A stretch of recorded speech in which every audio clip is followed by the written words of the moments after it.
Today I have one of my favorite single malts from one of my favorite distilleries in Scotland, which is Springbank. This is the Springbank 10-year-old, and I definitely wanted to share this one because it's one I'm not seeing on the shelves as often lately, and I think it's just a really important malt that is often overlooked but is enjoyed by the more advanced Scotch drinkers, but really that I feel should be explored by really anybody who wants to get into Scotch whiskey.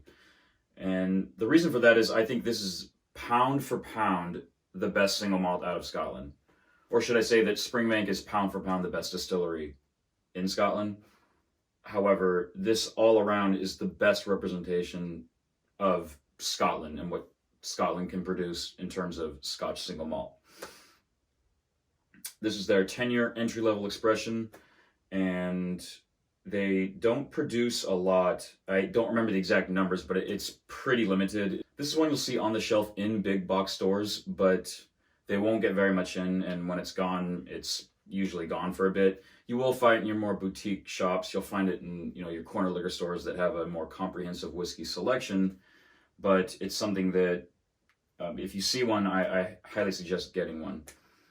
Unfortunately, this is one of those scotches that have been hit fairly noticeably by the tariffs too in the United States. So when I bought this about, I think it was like about a year ago, it was around mid-60s, $70 with tax. Now at big box stores, at Total Wine, for example, correct me if I'm wrong, but I think it's around 85 to 90. I've been seeing it at boutique shops for around, specialty whiskey shops for around $100 now. So it definitely has gone up, I would say, around $10 to $15 at least, which isn't a lot considering it was not a cheap single malt to begin with. Nonetheless, it's one that has been hit by the tariffs. So that, along with its exclusiveness, will definitely make it a little harder to come by. So Springbank is a distillery in the Campbeltown region, which is an often unknown region of Scotland. Highland, Speyside get all the praise. Islay gets a lot of attention. Islands get some. Along with the lowlands, Campbeltown is often overlooked. There's only 3 distilleries in Campbeltown currently, which is Glen Scotia, Glengyle, and Springbank. Springbank produces 3 different single malts, in fact. Springbank, which is 2.5 times distilled and is lightly peated. Longrow, which is double distilled, which is heavily peated, and Hazelburn, which is triple distilled and unpeated. So you can go online and look up kind of the facts and the ppm and whatnot if you want to get really more specific, but it's really interesting what they do with basically the distillation process alone, and then of course the peating process to create 3 distinctly different single malts from one distillery. Another really cool thing about this is that they do everything from A to Z at the distillery, from the production process, the malting, all the way to the bottling. Everything is done in Campbeltown on the premise of the distillery, which is very, very rare. That's a practice that would have been done, hundreds of years ago for pragmatic reasons. But now, so many distilleries source out their malt or do peating elsewhere and then bring it back and this and that and age their whiskey over there. And that's quite a common practice, whereas Springbank does everything right there, which makes it very unique. So let's pour a glass.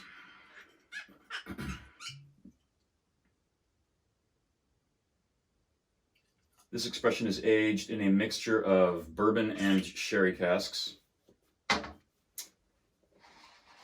Every drop of whiskey that comes out of Springbank is not colored and unchill filtered, which is also just adding on to the renown that this distillery rightfully has. I would argue the most unique single malt out of Scotland. On the nose, honey-soaked, complex citrus, melon notes.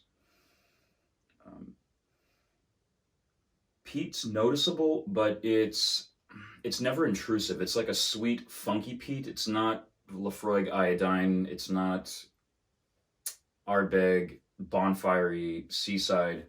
It's not Lagavulin. It's definitely the peat's there, but it's complementing everything else, and it comes in and out when it needs to. It doesn't, over dominate the nose, palate, or finish.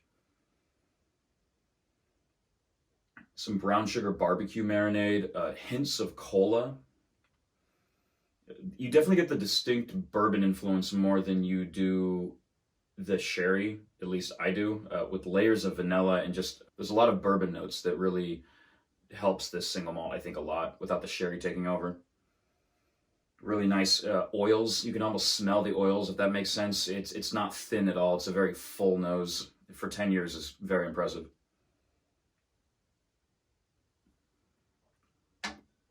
On the palate, complex, beguiling. A squeeze of lemon over black pepper dusted honey. It's got this bonfire note to it.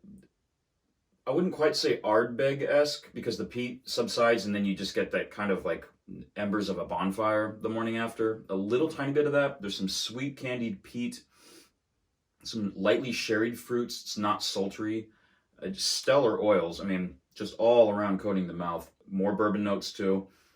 Very, very complex. I mean, I could talk about this for minutes and minutes. This is definitely a thought-provoking single malt. But I won't ramble on with this Rolodex of notes, but that's kind of the generally what I get from the palate. Orchard fruits, yeah. Peat. The oak definitely pops up too, that really American oak, again, from bourbon.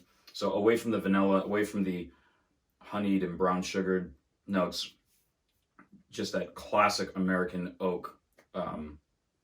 If you smell like an oak cask, you can taste that on the palate. The finish, long. Kiwi simple syrup is the best way I can describe the first thing I get. It's got some Irish to it almost, and if you know Irish whiskey, you'll know what that means.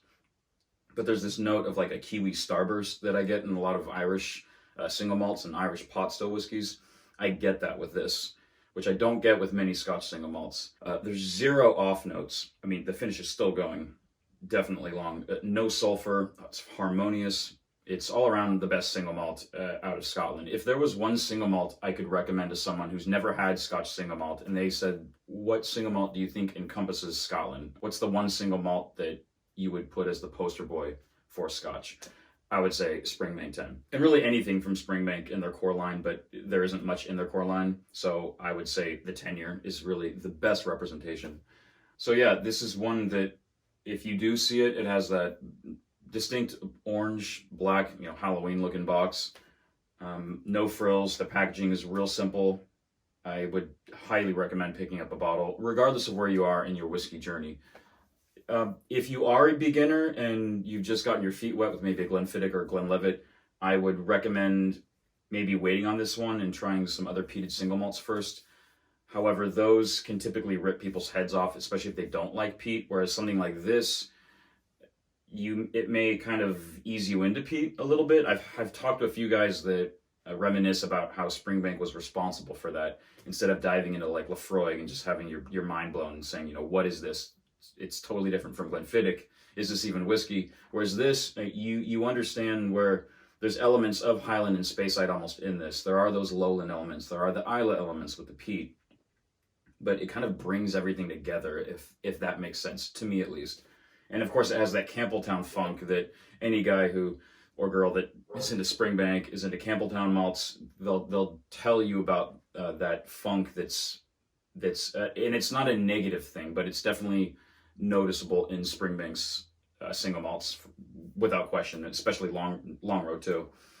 But Springbank has that, and it's just that from the pot stills they use and just their distillation process, it truly is a unique single malt. And this review is definitely not doing it justice, but it's one I definitely recommend. It's one to definitely pick up, especially, if tariffs are on the way they are and the industry is going the way it's going. These things won't get any cheaper and are only going to be more and more limited. In their core lineup, they have the 10, they do a 12-year cask strength, they do a 15-year, an 18, a 21, and then they have a bunch of single casks or limited production aged single malts. Rum, for example, Madeira. I've tried Sauternes. There's been sherry. Those get crazy prices and are very hard to find, so don't feel like you got to run out and get one of those. If you want to throw down the cash for one of those, by all means get it, because they're good. But the Humble 10 is by far definitely the one to try first, and it will not disappoint. I'm going to rate this at a 92.5, which is very high for a 10-year-old for me. I, however, think that it is 100% deserving of this award. I think that just, again, they do everything right. Non-chill filtered, no coloring added, from A to Z, process in Campbelltown at the distillery. They do everything. They are responsible for everything, all the way down to the packaging. And that is such a cool and rare thing. And it really shows in the single malt. It's one of the distilleries that I will, without question, be visiting when I go to Scotland. I'm very excited to do that. Spring May 10.